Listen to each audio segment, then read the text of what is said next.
Hi friends! Telangana రాష్ట్ర ప్రజలందరికీ అదిరిపోయే శుభవార్త. కొత్త ఆసరా చేత పెన్షన్‌లు భారీగా అయితే పెంచారు. మరి ఇప్పటి వరకు కూడా పెంచట్లేదు. మరి ఈ నెల అంటున్నారు, ఆ నెల అంటున్నారు అది అడగడం జరుగుతుందండి చాలామంది. వారందరికీ కూడా ఇన్ఫర్మేషన్ అయితే క్లారిటీగా అయితే తెలియజేస్తాను. స్కిప్ చేయకుండా అయితే వీడియో అయితే చూడండి. పక్కనున్న bell icon all symbol button గంట సింబల్ నొక్కండి.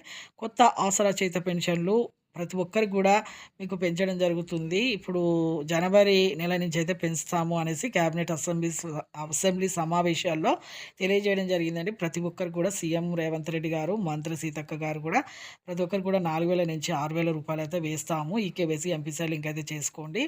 ఇక ఈ కొత్త సంవత్సరం వరకల్లా మీకు ఖచ్చితంగా అయితే వేస్తామని చెప్పడం జరిగింది. అలాగే వృద్ధులకి, వితంతువులకు ఒంటరిమైన 4,000, వికలాంగులకు 6,000, హెచ్ఐబీడీ, చేనేత, మగ్గం కార్మికులకు కూడా, డయాలసిస్ వారికి కూడా 4,000 రూపాయలు అండి. ప్రతి ఒక్కరు కూడా వేస్తాము. మీరైతే ఎంపీసీ లింక్ అయితే చేసుకోండి. ఇంతవరకు మీకు వేయకపోవడం కారణం ఆర్థిక ఇబ్బందుల వల్ల వేయలేము. ఇప్పుడు ఒక 1000 కోట్ల బదులు 2,000 కోట్ల అదనపు భారం అయితే పడుతుంది. ప్రతి ఒక్కరు పెంచుతాము జనవరిలో అని తెలియజేయండి. థాంక్స్.